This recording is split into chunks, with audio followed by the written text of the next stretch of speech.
Do I have Sit down. Do I have the same rights? You want me to hold you in contempt? Sit down. In that blue chair.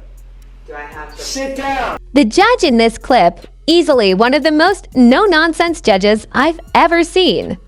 He doesn't waste a second. From the moment things start, he sets the sovereign citizen down so hard, you can feel the awkward tension through the screen. You can practically see her confidence crumble as she stumbles over her words, trying to keep up and failing miserably. It's honestly one of those moments where courtroom justice just hits different. Major shout out to old squishy Gardner for digging up this gem of a clip. Credit where credit's due. Now tell me in the comments, how do you feel about sovereign citizens? Do they just make you laugh, or do they seriously get under your skin? For me, it's kind of a mix, part comedy, part cringe, but either way, get ready. Let's dive straight into this heated courtroom exchange. Ma'am. I'm sorry. I'm just trying to get my stuff situated so it's ready here.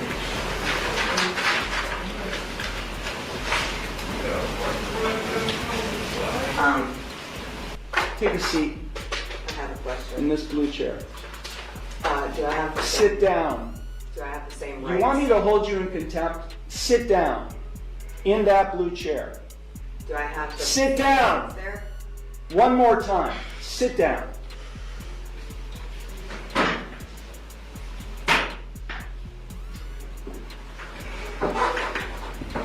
Now you'll answer my questions. Got it?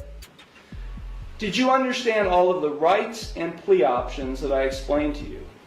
No, I do not understand. Okay. Then I will enter no plea to the charges I filed against you. Well, let me just explain to you.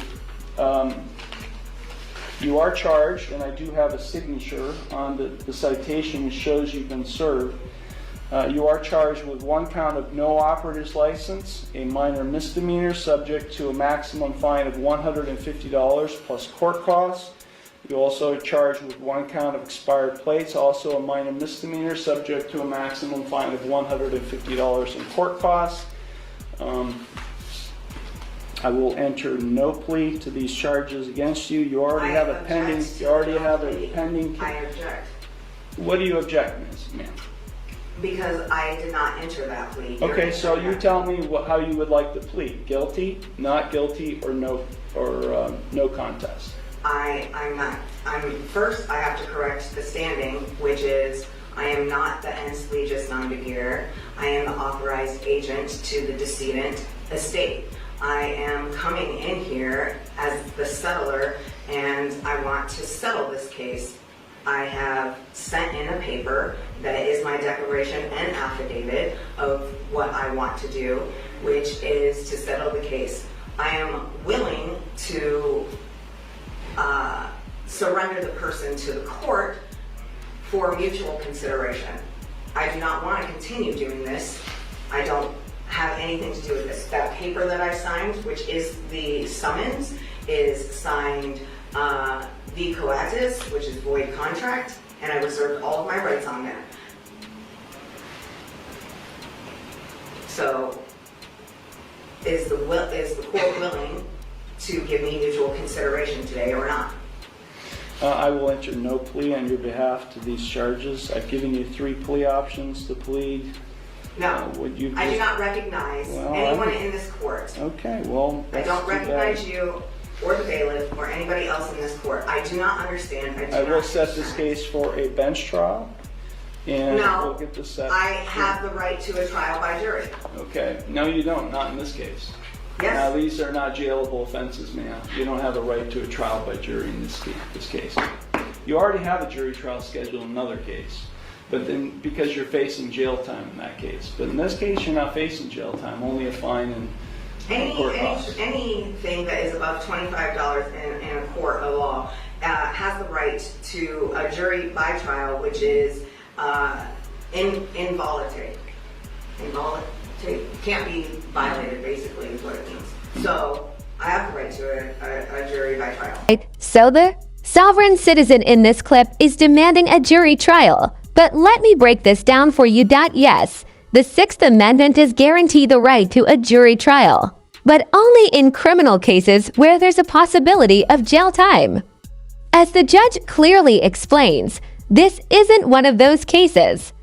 She's facing civil infractions, things like not having a valid driver's license and improper plates. That's it. These are non-jailable offenses. So legally, a jury trial isn't even on the table. Honestly, this whole situation could have been avoided if she had just hired a lawyer. She's not even looking at jail, just fines, but instead, she's wasting the court's time and making her own situation worse. Now here's the real question. What do you think of the judge so far? Is he being firm but fair, or is he coming down too hard on her? Drop your thoughts in the comments, and let's get back into it. No, you don't. Of my peers. No, you don't. Yeah. We're going to set it for trial, and you're going to go to the clerk's window, and they're going to give you a trial date. Okay? So, Then I'm just going to surrender the person to the court because I'm not coming back. I don't know what that means. You do know what that means. I don't know what that means. I am not the ens legis non de guerre. I Yeah, told you that. I I'm not don't the know what that decedent. means either, ma'am. I've been practicing law for 36 years, and what you've just said to me has no meaning to me whatsoever. So, Great. yeah. So Ma'am, if you don't leave the courtroom, and if you don't go to the clerk's window to get a trial date, I'll have you arrested and hold you in contempt of court. With what contract? There is no contract. I know You're looking at the contract. You're looking at the one who's going to be able to, has the authority to be able to put you in jail and I'll hold you in contempt. So let me say it one last time because we have other cases to handle today. If you don't leave the courtroom and go to the clerk's window and get a trial date, which is what I'm scheduling in this case, I will hold you in contempt of court and I'll have you arrested. So, contempt of court for what? What contempt? For not doing what I'm telling you to do, which is to go to the clerk's window and to get a trial date. You're the trustee and I'm the beneficiary. No, there is no trust relationship here. No, there isn't. I've drafted many trusts, and there is no trust relationship between the judge and you, the defendant. Yeah, because You are not the beneficiary, and nor am I the trustee. Yes. Yeah, that's just not how it works, man. It is. Not how it works.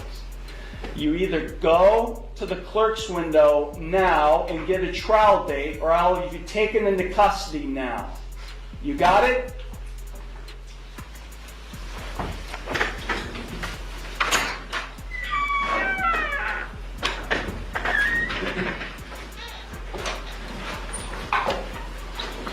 Is this your phone?